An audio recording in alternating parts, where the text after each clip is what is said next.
communication et médias, pour lesquels je vous demande de les applaudir. S'il vous plaît.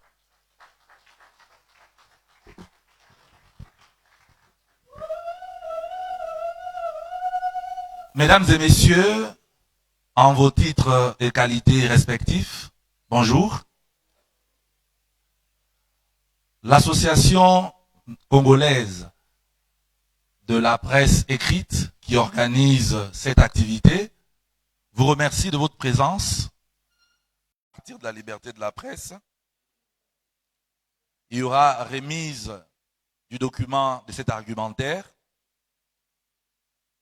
et nous allons conclure par une cérémonie de photos et après, pour toutes les personnes qui avaient tout à l'heure la gorge un peu sèche, il y aura quelques liquides à consommer pour compenser. Sans plus tarder, avec le respect dû à tout le monde, je vous prie de vous mettre debout pour l'hymne national.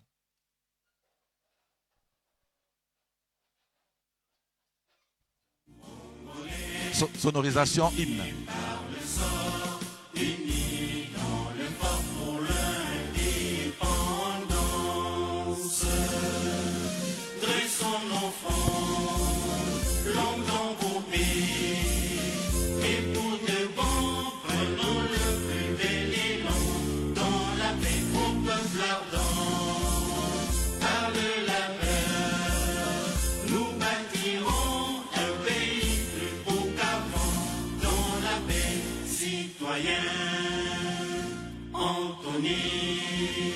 L'hymne sacré de votre solidarité, fièrement saluer l'emblème d'or de votre souveraineté.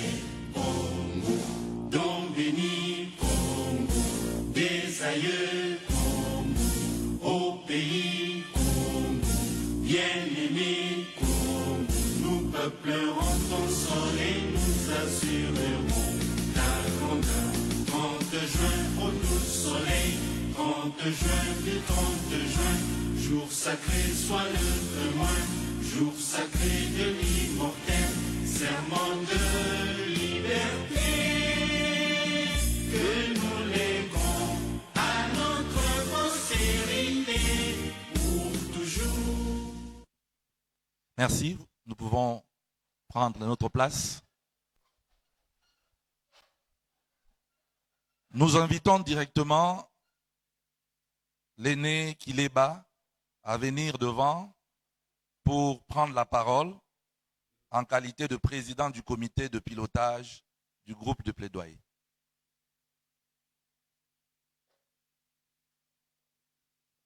J'ai vu le grand frère Kileba tout à l'heure, est-ce qu'il est encore là?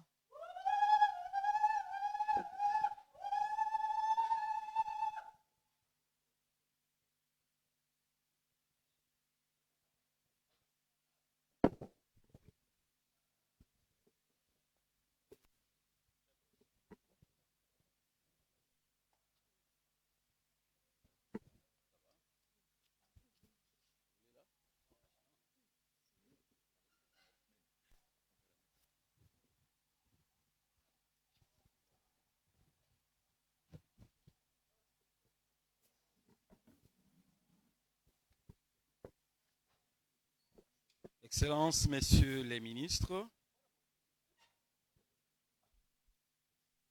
Mesdames et Messieurs, en vos titres et qualités,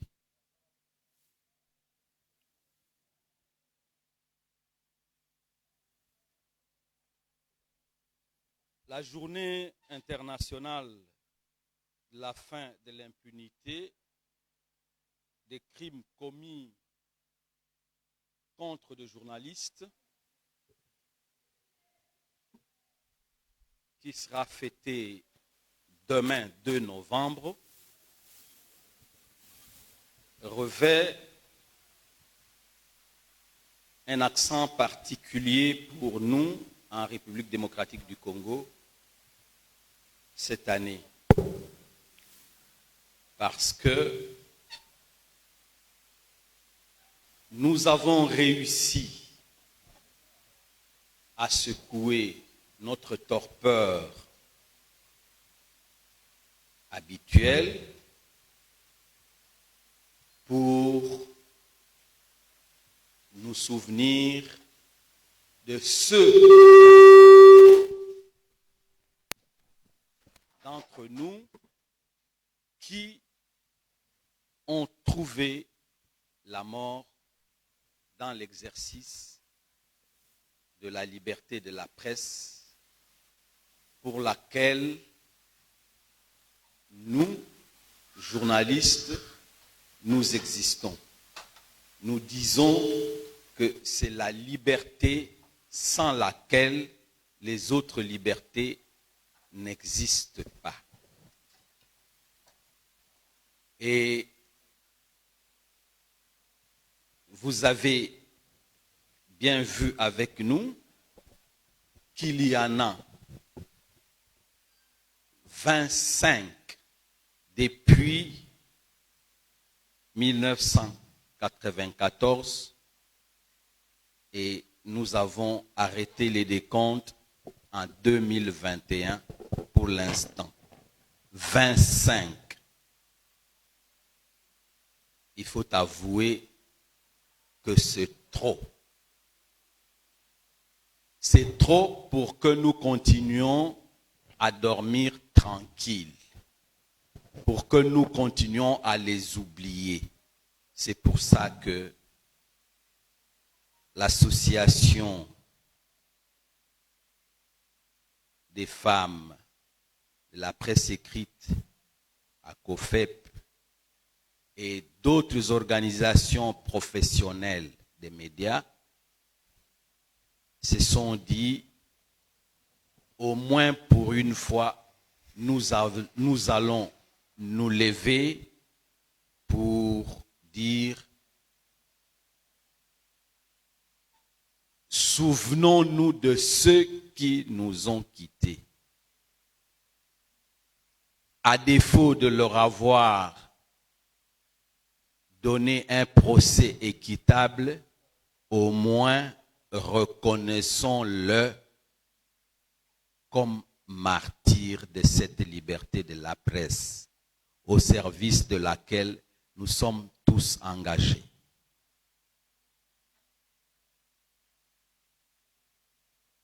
Au nom du comité de pilotage de ces plaidoyers, nous disons merci à leurs excellences, messieurs les ministres de la communication et des médias, porte-parole du gouvernement, et des droits humains. L'un et l'autre savent que nous attachons un prix à cette liberté et nous aussi nous savons que l'un et l'autre savent que nous avons du prix à leurs yeux. Merci d'être là, merci de franchir ce pas et à vous tous, nous disons, ceci n'est qu'un début. Tenons-nous la main dans la main et donnons une reconnaissance à tous ceux qui nous ont quittés dans l'exercice de leur Sont là, de vouloir encore se mettre debout un moment, juste un petit moment, et de faire la symbolique, de parcourir les quelques portraits, des échantillons des personnes que nous voulons, à qui nous voulons rendre hommage aujourd'hui et pour lequel ce plaidoyer d'aujourd'hui est en train d'être fait.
présente en RDC depuis 2011.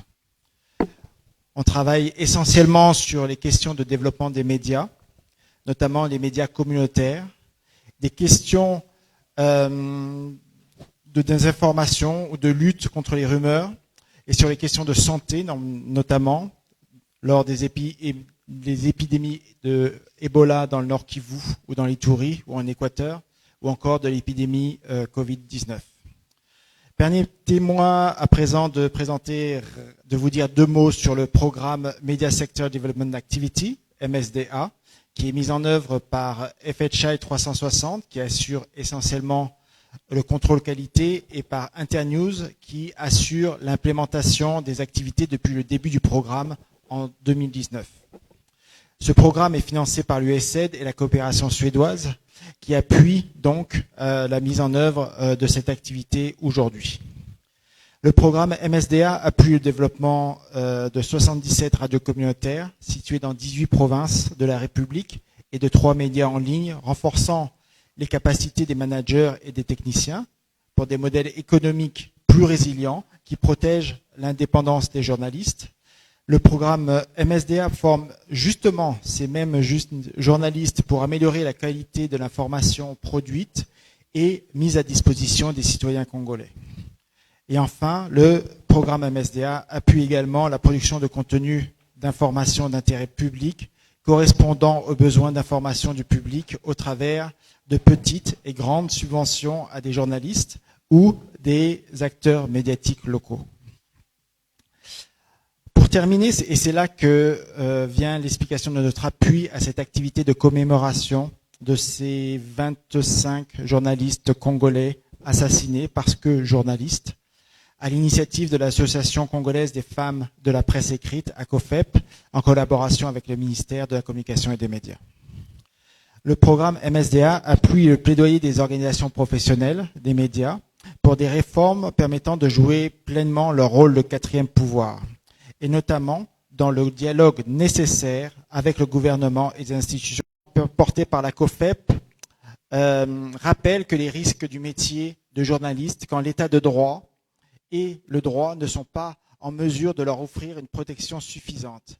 Elle est également l'occasion unique d'initier et d'approfondir la réflexion entre professionnels des médias et autorités publiques sur la sécurité physique des journalistes pour que ce type de drame n'arrive simplement plus en République démocratique du Congo. Je vous remercie. Merci. Merci au directeur. Vous pouvez reprendre votre place. Merci au directeur pays de Internews. Nous invitons à la tribune à prendre la parole l'aîné Kileba, l'éditeur directeur général du groupe de presse La Référence Plus. Si vous pouvez prendre la parole.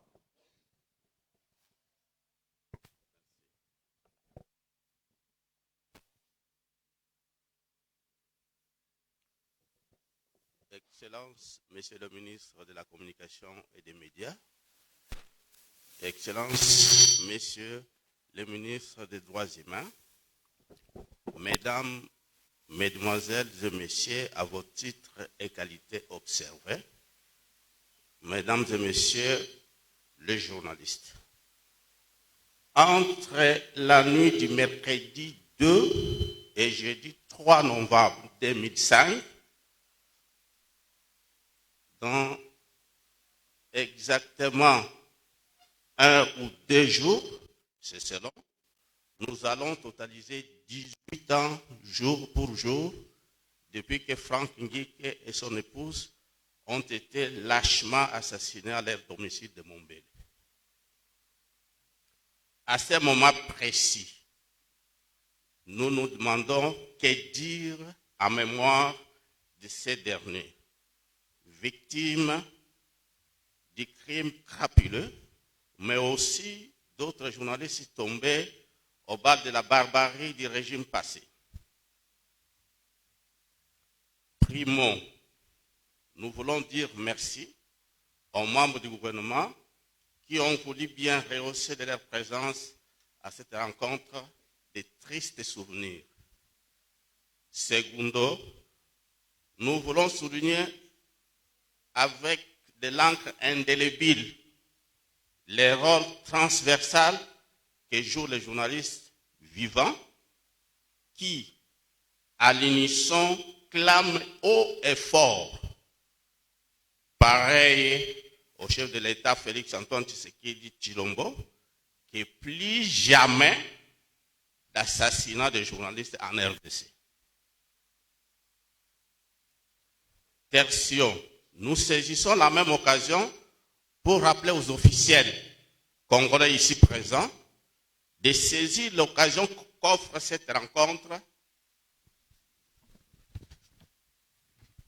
pour examiner à fond des dossiers relatifs aux hommes et femmes des médias qui se trouvent présentement en détention. Quarto, nous nous permettons d'inviter les gouvernements de la République à introduire dans la gouvernance face aux dossiers relatifs aux assassinats des journalistes la culture des réparations. Oui, les organes de presse, dont les groupes de presse la référence, victimes d'assassinats de leurs journalistes, mais également les membres des familles des disparus, s'attendaient et continuent à attendre les dédommagements par l'État congolais, garant de l'exercice de la liberté d'expression, mais aussi en référence à la continuité des affaires publiques. C'est ici aussi l'occasion de mettre un accent particulier sur le dossier de Franck Nguik et son épouse, pour lesquels la justice congolaise s'était déjà prononcée, car bien même que le groupe de presse La Référence conteste ce verdict unique.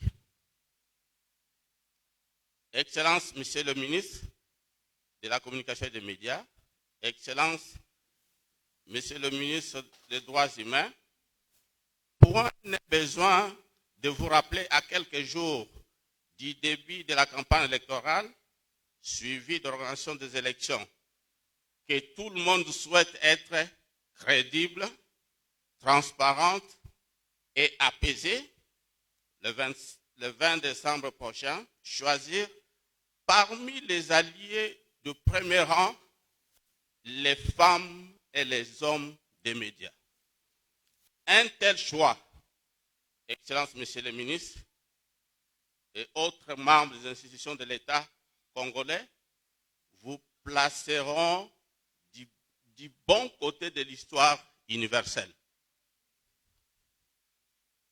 Nous ne doutons donc pas que notre plaidoyer tombe aux oreilles bienveillantes et attentives pour des dédommagements des organes et familles de journalistes abattus en plein exercice de leur profession pour des raisons non autrement élucidées. Que vive la liberté de l'exercice des métiers, d'informer, de former et de divertir en République démocratique du Congo. Merci beaucoup à l'éditeur Ipakala, je corrige. J'ai tellement travaillé ces derniers jours avec l'aîné Kileba que son nom reste dans ma bouche, même quand ma tête pense à autre chose. Notre activité se poursuit. Rapidement, quelques communiqués. Nous prions, s'il vous plaît, de repartir vous asseoir pour faciliter la visibilité à ceux qui sont derrière. Pour ceux qui veulent suivre ou récupérer des images et des sons après, vous allez aller sur la page Facebook Informer et être informé. En RDC, vous aurez les images et le son que vous souhaiterez avoir. La prise de parole continue et nous invitons avec respect son Excellence, Monsieur le ministre des Droits humains, Fabrice Pouela, à venir à la tribune, s'il vous plaît.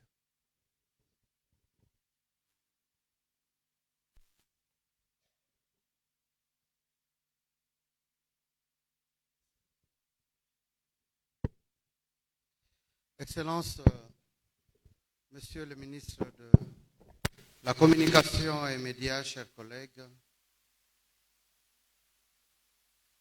Monsieur le Président, je pense que c'est cela de Internews, voilà, j'avais bien entendu. Mesdames et messieurs de la presse, à vos titres et qualités, je n'ai pas oublié les présidents de l'UNPC honoraire ville de Kinshasa, mon frère et ami qui me regarde aujourd'hui là.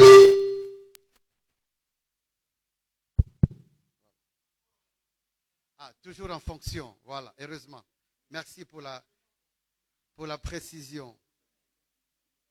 J'ai parlé de Jean-Marie Kassamba, justement. Nous sommes le 1er novembre 2023, la veille de cette journée commémorative de la fin de l'impunité à l'égard des auteurs des crimes contre des journalistes. Que dis-je? Des crimes. Nous savons que l'histoire de notre pays est émaillée par des crimes de tous ordres. Alors que la Déclaration universelle des droits de l'homme, dont nous commémorons cette année le 75e anniversaire, déclare solennellement,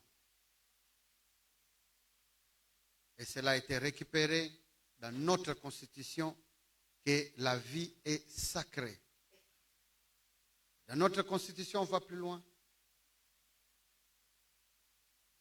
Le caractère sacré de la vie veut que nul, sinon l'État, est dans des conditions précises, peut se permettre, par voie judiciaire bien entendu, d'ôter la vie à quelqu'un.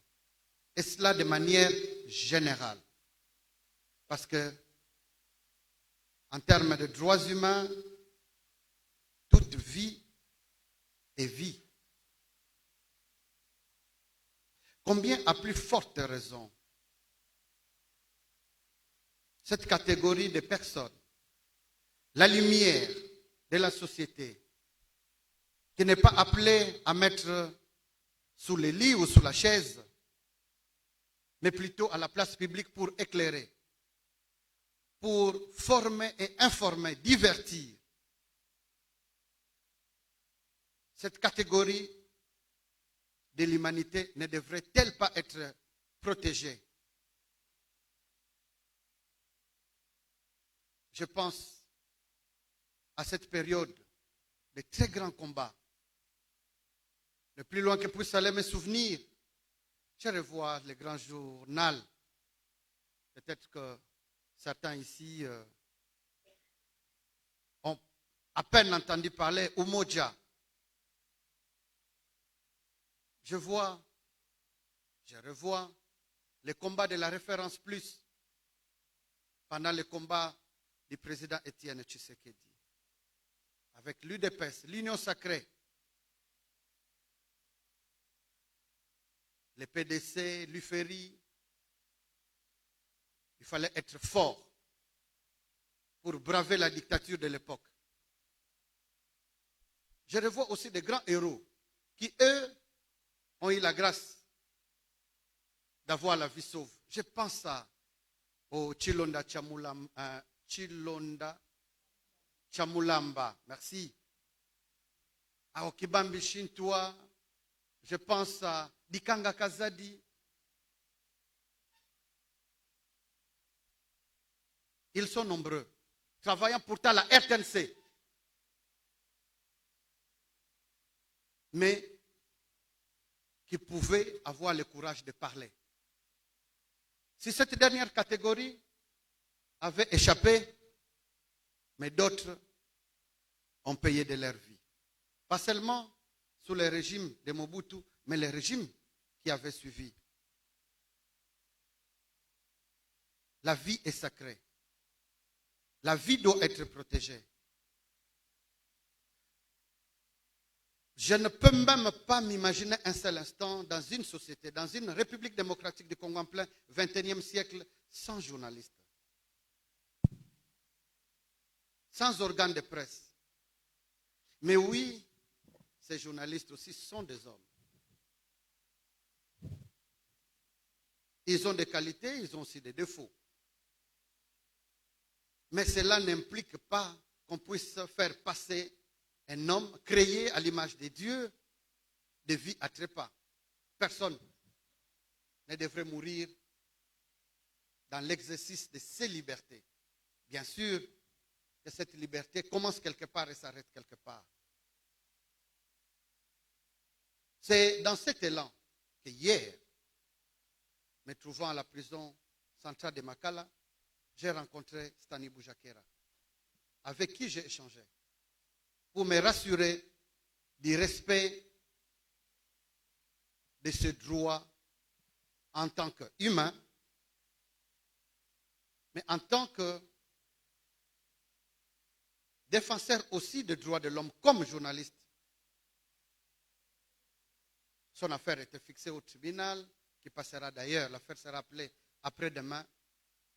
Autant je m'assure que les droits de la défense sont respectés, autant je suis aussi préoccupé par le sens des responsabilités que chacun des journalistes doit avoir. Et autant je suis, comme vous, préoccupé par le fait que pour l'exercice de sa liberté, l'une des libertés fondamentales,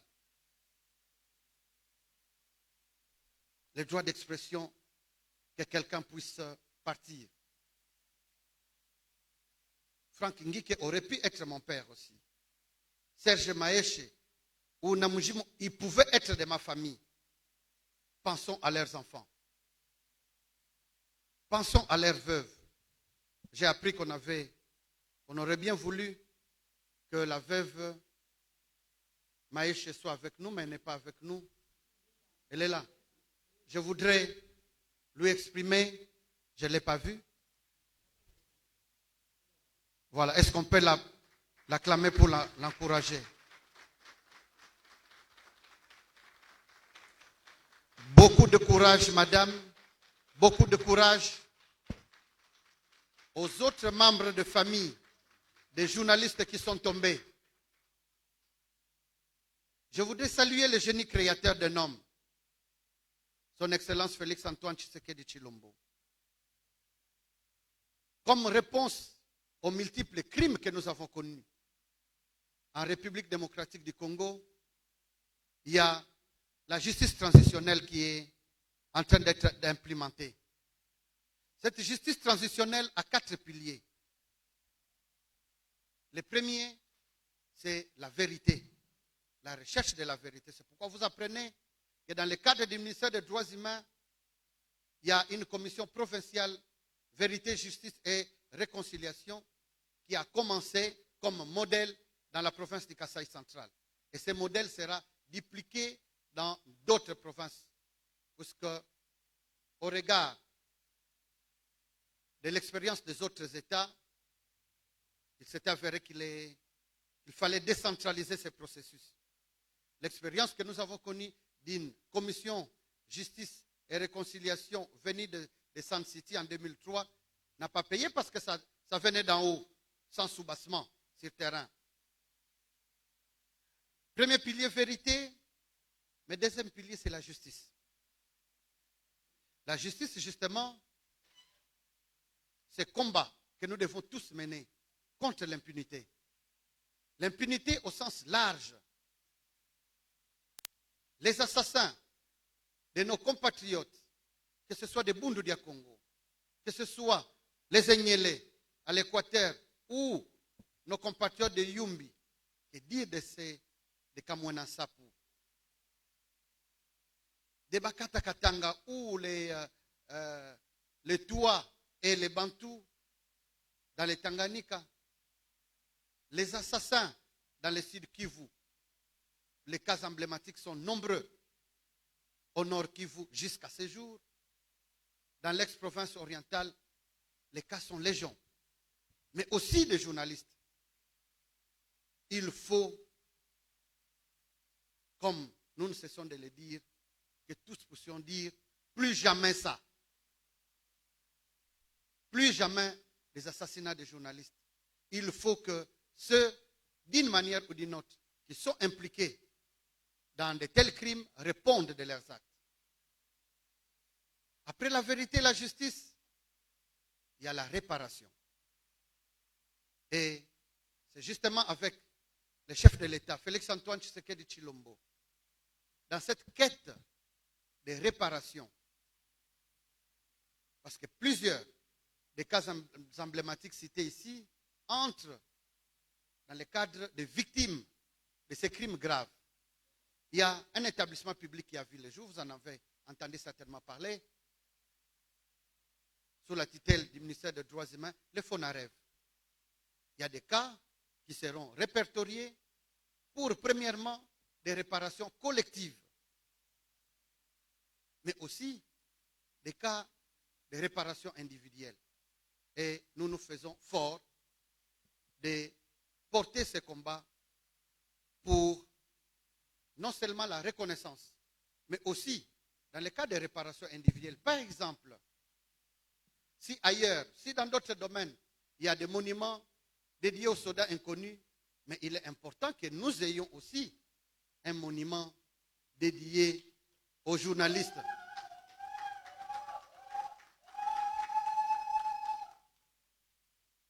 Pas inconnu à ce moment, parce que lorsque vous arrivez à New York, à Manhattan, à ce lieu qu'on appelle Ground Zero, on reprend le nom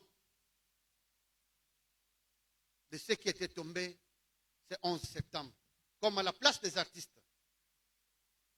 Parce que je suis de ceux qui pensent que les musiciens, sans leur donner leur valeur, ne vont pas forcément plus que les journalistes. Et si nous avons une place des artistes, nous devons aussi avoir une place pour nous souvenir de ceux qui nous ont quittés. Il est une vérité que si le corps de nos vaillants compatriotes repose dans des cimetières, mais le vrai cimetière des êtres chers, c'est dans nos cœurs. Il nous revient, puisque nous sommes journalistes, puisque vous êtes journalistes, de ne pas permettre un seul instant que disparaissent les noms des, comme le diraient les hommes en uniforme, de nos compagnons d'armes. Voyez à quel point, presque chaque semaine, les noms de ces journalistes tombés au Mali ne quittent jamais RFI. Mais chez nous, à peine on entend parler. Certains même se demandent, mais qui était Frank Ngike? Qui était Maeshe? Qui était Namujimu? Qui était Shebeya? Parce que Shebeya, c'est seulement ce grand nom de défenseur des droits de l'homme qui est tombé. Je dois être sincère, je viens à peine d'apprendre qu'il y avait aussi un Shebeya qui était tombé, journaliste. Pourquoi nous ne le savons pas? Mais parce que nous n'en parlons pas. Cher Monaz, enfin, honte à nous. Nous devons le dire pour que cela revienne toujours à la mémoire collective, pour qu'auprès des uns et des autres, pour qu'auprès de celui qui détient une quelconque parcelle de pouvoir, il n'en abuse pas vis-à-vis des journalistes. La beauté de la démocratie, c'est justement dans la contradiction. Il y a quelque chose qui vous déplaît, ou vous avez été vexé pour quoi que ce soit, il y a d'autres voies de droit plutôt que de mettre un terme à la vie de quelqu'un qui mérite autant la vie que vous. Cela est très important. Et après, la vérité, la justice, la réparation, il y a les garanties de non-répétition dans la justice transitionnelle. Et parmi ces garanties de non-répétition, nous saluons la présence au ministère de la Communication d'un de vôtres, un digne fils du pays dont nous sommes fiers, par ses initiatives, par le combat qu'il mène. Je me souviens d'un grand débat, moi je suis juriste, lui a fait la communication autour de la dépénalisation. Il s'en souvient de ce que nous, juristes, nous appelons les crimes ou même la diffamation sur ses formes. C'est important. C'est parmi les garanties de non-répétition, mais aussi c'est pour nous le lieu de nous dire, de nous appeler au sens élevé des responsabilités. Puisque si dans la Bible et dans la sagesse, on nous dit que Munokonayo, Ekobi Kisayo, Ekokeko Bomisayo, mais ta plume aussi peut te sauver et te faire condamner. Soyons très responsables en tant que journalistes. Soyons convaincus. Ou sinon parlons au conditionnel lorsque nous ne sommes pas convaincus. Pas parce que nous avons une presse et que quelqu'un sous-traite notre presse que forcément il faut faire des affirmations gratuites, surtout en pleine période électorale. C'est important, mais cela n'est pas notre sujet de ce jour. Je voudrais donc enlever mon chapeau en hommage à tous ces des journalistes qui nous ont quittés, qui méritaient encore la vie et qui méritent vraiment de la nation. Dommage que nous n'ayons pas un panthéon. Mais le plus grand justement des panthéons, c'est nos cœurs. C'est nos différents organes de presse pour que nous aussi nous n'enterrions pas ces grands noms de ces combattants pour la liberté. Que Dieu bénisse la République démocratique du Congo. Que Dieu bénisse son président Félix Antoine Tshisekedi Tshilombo. Que Dieu bénisse les ministères des droits humains. Que Dieu bénisse, j'ai failli l'oublier, la profession, pas seulement des journalistes, mais des communicateurs. Je vous remercie. Merci beaucoup, Monsieur le ministre. Merci.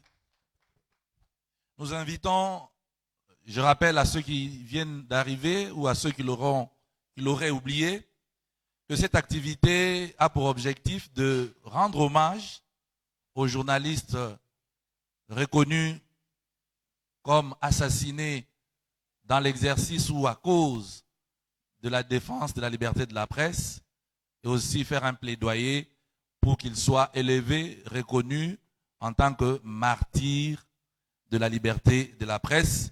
Et pour mieux le faire, pour mieux le dire, j'invite ici la représentante des orphelins des journalistes assassinés qui va nous faire la présentation de l'argumentaire du plaidoyer pour la reconnaissance de 20 journalistes assassinés en RDC au rang de martyrs de la liberté de la presse.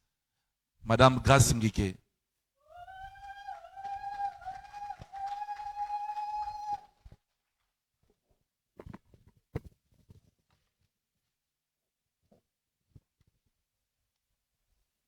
Excellences, Monsieur le ministre des Droits humains, Excellences, Monsieur le ministre de la Communication et des Médias,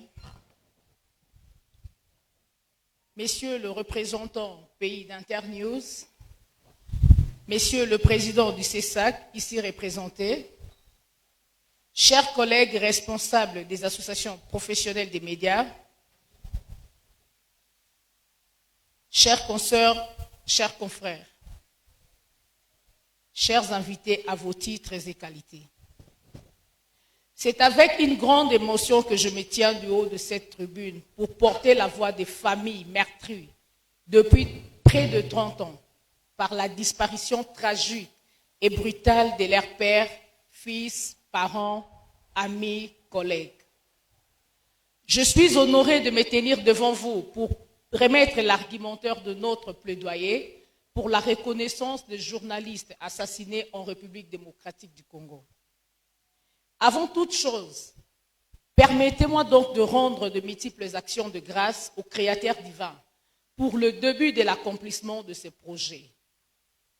Nous tenons également à remercier leurs excellences, je cite Monsieur le ministre des Droits humains, Monsieur le ministre de la Communication et des Médias, pour leur sensibilité et leur engagement en acceptant de recevoir ces plaidoyers des journalistes professionnels. Monsieur le ministre de la Communication et des Médias, laissez-moi vous avouer que votre soutien est essentiel pour honorer la mémoire de vos collègues journalistes assassinés, et ces gestes lancera une sonnette d'alarme pour le renforcement de la lutte pour la liberté de la presse en RDC.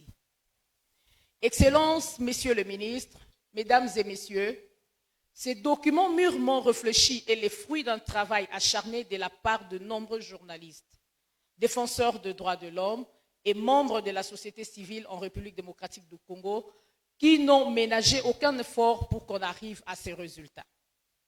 Cet aboutissement heureux, aujourd'hui salué par tous, est non seulement une réponse pour les vivants, comme quoi, à qui sait attendre, le pauvre ouvre ses portes, mais surtout une preuve tangible pour nos parents, professionnels des médias, aujourd'hui disparus, comme quoi nous ne vous avons jamais oublié. C'est pourquoi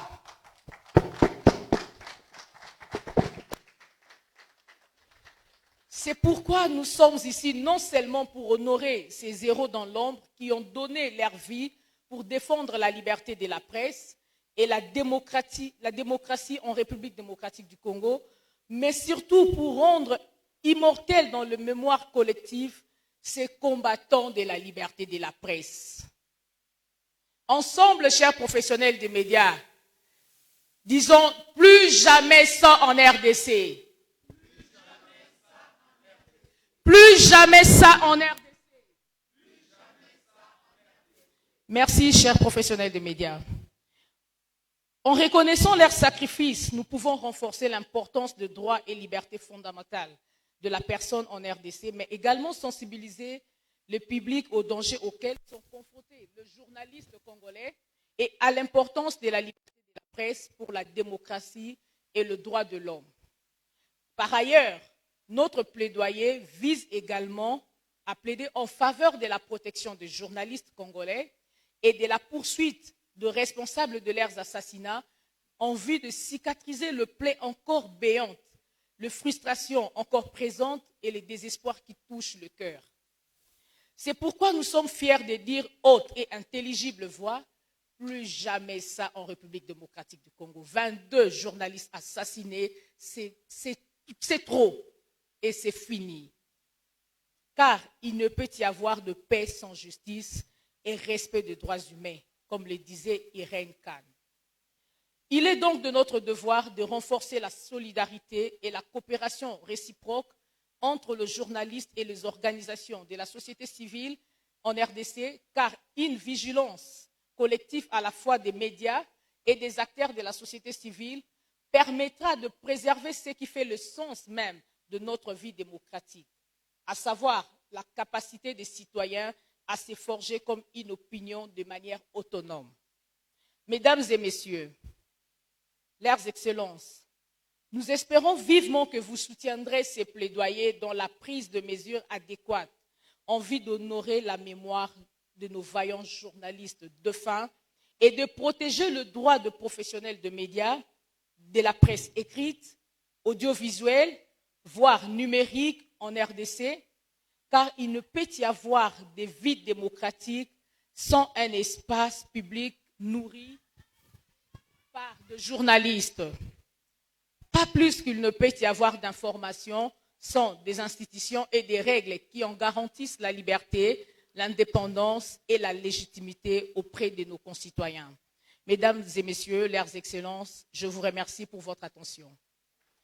Et je veux procéder à la remise officielle de l'argumentaire de plaidoyer auprès du ministre de la Communication et Médias, ainsi que le ministre des Droits humains.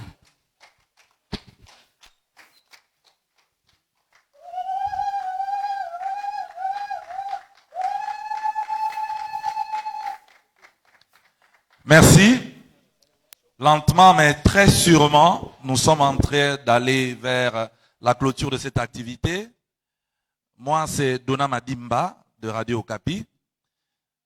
Ce n'est pas très important de me présenter devant vous, mais c'est surtout pour la personne que je vais inviter à l'instant, la défunte Maéché.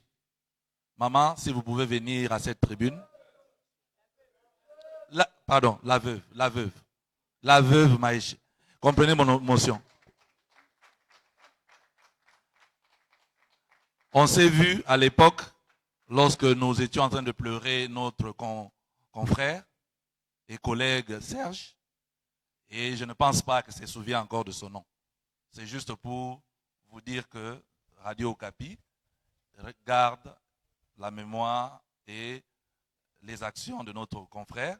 Ce n'est pas ici les lieux, mais c'est juste un plaisir pour moi de vous retrouver encore aujourd'hui. L'organisation a souhaité que vous preniez la parole pour saluer et dire un petit mot à l'assistance.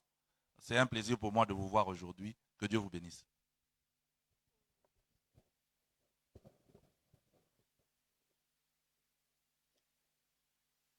C'est vraiment douloureux pour moi de me présenter devant vous à ce moment-ci. Après autant d'années passées, la douleur est toujours là et elle est présente. C'est vraiment révoltant de perdre quelqu'un de cher, un mari, un parent proche. Personne ne peut identifier cette douleur si ce n'est pas cette personne-là qui vit ça intérieurement. Et malheureusement, notre justice ne nous avait pas donné la réponse à tous nos questionnements. Et une justice équitable n'a jamais été rendue. Et les auteurs de ces crimes n'ont jamais été poursuivis. Ils vivent tranquillement chez eux. Entre-temps, les enfants sont en train de souffrir de la perte de leur papa, leurs parents et consorts. C'est pourquoi je loue cette initiative de l'association ACOFEP et l'association de presse pour ces combats qu'ils sont en train de mener pour que, enfin, une reconnaissance leur soit rendue. Et ça sera un moment pour rendre hommage et que nous, victimes aussi,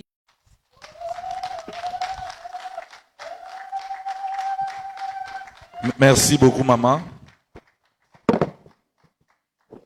Comprenez nos émotions. C'est maintenant l'occasion d'inviter avec respect le ministre de la Communication et Médias, son Excellence Patrick Mouyaya.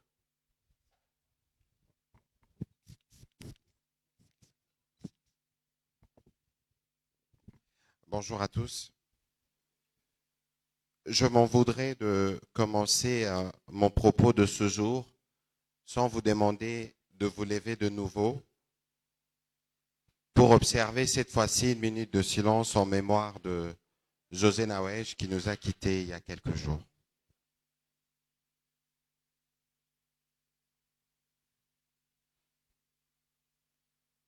Je vous remercie.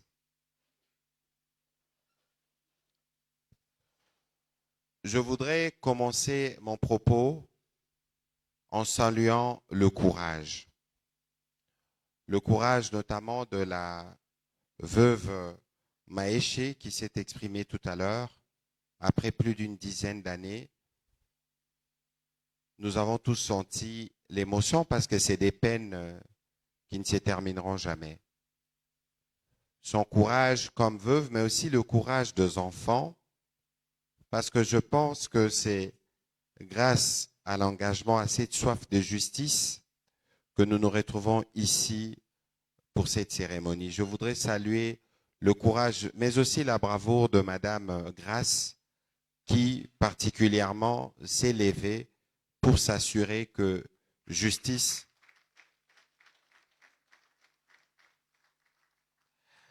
Il y a la justice des hommes, mais il y a aussi la justice divine. Je crois qu'au-delà de toutes les peines que nous ressentons, de la soif de la justice que nous avons, le contexte du pays étant ce qu'il est, je ne voudrais pas revenir dans les détails de ce qu'ils sont, mais je suis sûr, et je m'adresse à la veuve de Serge Maéché, que le bourreau de votre mari, je suis sûr qu'ils n'ont jamais eu d'épée et qu'ils n'en auront jamais, parce que tout se paie ici-bas et la justice divine prend son temps, mais je vous assure qu'elle agit. Avoir une journée, prendre le temps aujourd'hui des pensées à ses confrères qui sont morts dans des conditions tragiques, c'est déjà, de mon point de vue, un début de réponse. Au moins d'où ils sont, au moins leurs enfants sauront qu'ils n'ont pas été oubliés. Et je pense que quelqu'un a parlé des cœurs tout à l'heure. Je pense que le fait qu'on les garde, qu'on garde leur mémoire dans nos cœurs, c'est aussi une manière de les garder en vie et de poursuivre le combat, parce que sûrement tous étaient engagés pour le combat de la vérité. Et donc pour nous, comme ministère de la communication et des médias, nous recevons donc ces plaidoyers, Madame Grace, non pas seulement parce qu'il faut le recevoir, mais parce que comme vous, nous sommes engagés pour la manifestation de la vérité, ou tout au moins pour nous assurer que la mémoire de vos parents et autres confrères et proches disparus soit toujours parmi nous. Et depuis notre avènement justement à la tête de ce ministère, l'effort a toujours consisté d'abord à recréer les conditions pour exercer de manière professionnelle ces métiers, mais aussi à l'entourer des précautions d'usage, parce que la sécurité des journalistes, c'est un impératif, parce que c'est à travers vous que vit la démocratie. Et malheureusement, lorsque nous parcourions avec mon collègue de droits humains, j'ai vu que beaucoup des journalistes qui sont morts le sont, surtout ceux de l'Est, dans un contexte général marqué par une insécurité qui dure 25 ans, qui dure plus d'une vingtaine d'années. Et malheureusement, encore récemment, nous avons documenté plusieurs cas d'attaques contre les médias dans les territoires qui sont sous occupation, et nous avons travaillé pour certains avec la MONUSCO pour les extraire d'où ils étaient et voir comment on appuie certains pour qu'ils puissent exercer leur métier. Ça veut dire que tant que nous n'aurons pas, nous, consolidé l'état de droit que nous voulons tous, créer les conditions de sécurité partout, les journalistes seront toujours exposés. C'est justement pour prévenir que nous avons mis en place un mécanisme autour de journalistes en danger pour nous assurer que de manière permanente, nous apportons l'appui et les soutiens nécessaires pour garantir la protection de journalistes. Mais cette protection, c'est aussi cet accompagnement permanent que nous assurons. Mon collègue tout à l'heure a parlé du cas de Sani Boujakera. C'est aussi un cas que nous suivons de près. Alors, je ne saurais terminer mes propos sans dire, Madame, grâce à tous les membres de famille, que l'argumentaire, nous ne les recevons pas pour les ranger dans les tiroirs du ministère.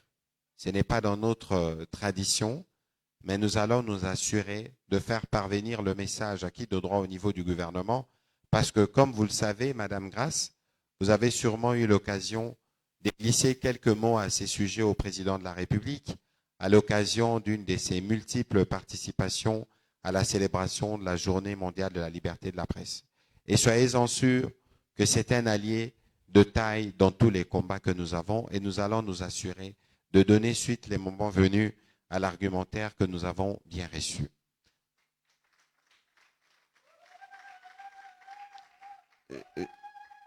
Je ne saurais terminer mon propos sans dire les sentiments de gratitude à M. Karim d'Internews, qui a toujours été présent et pour toutes les initiatives que nous portons, mais aussi à tous les professeurs d'université que j'ai vus, les journalistes et tous ceux qui sont ici présents. D'une manière ou d'une autre, vous avez été personnellement touchés par la disparition de ceux qui sont, dont les photos sont exposées à côté. Considérez que votre présence ici, c'est aussi une marque de solidarité, de compassion vis-à-vis de leur famille. Au moins, ils sauront qu'ils n'ont pas été oubliés par leurs frères d'armes, pour paraphraser la formule utilisée tout à l'heure par mon collègue de droits humains. Merci pour votre attention. Merci beaucoup.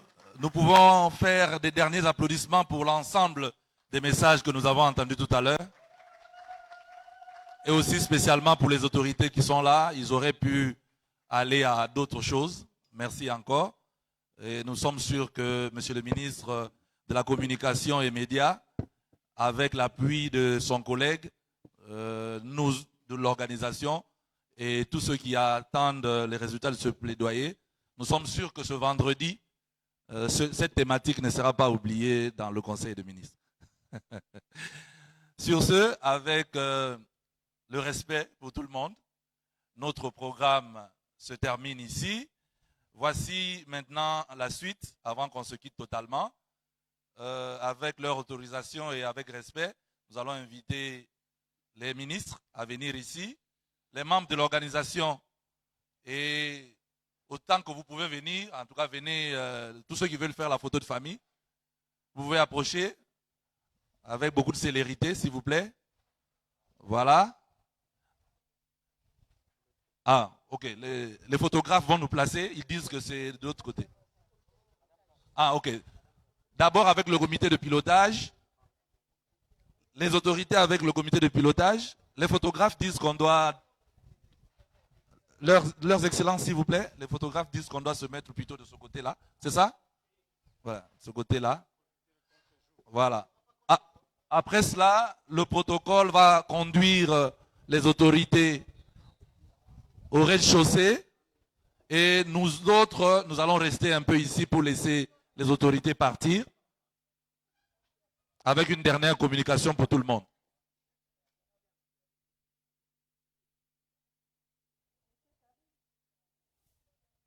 Monsieur Karim d'Internews. Si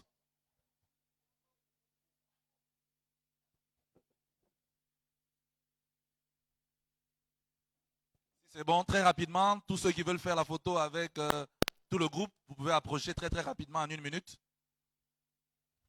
Très rapidement, tous ceux qui veulent entrer dans la photo. Encore 1 minute pour ceux qui veulent faire la photo avec les autorités.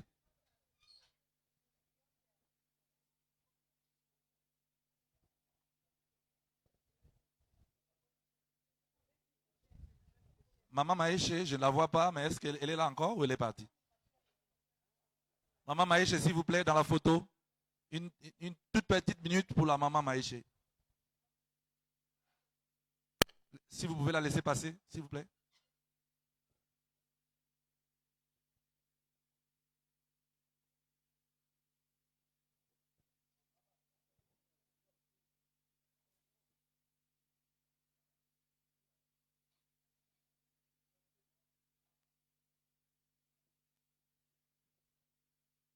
« 30 secondes.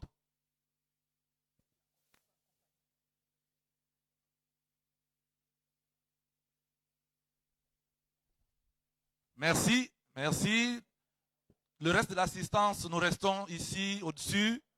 Le protocole, veuillez accompagner les officiels, s'il vous plaît, les invités au rez-de-chaussée.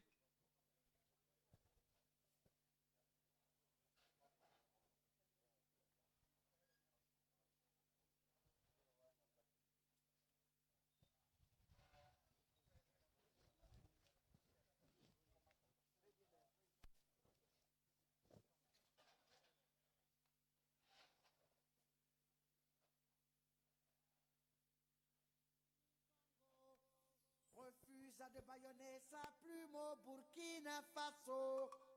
Et Zongo est mort, brûlé par le feu. que justice soit faite pour l'amour de Dieu.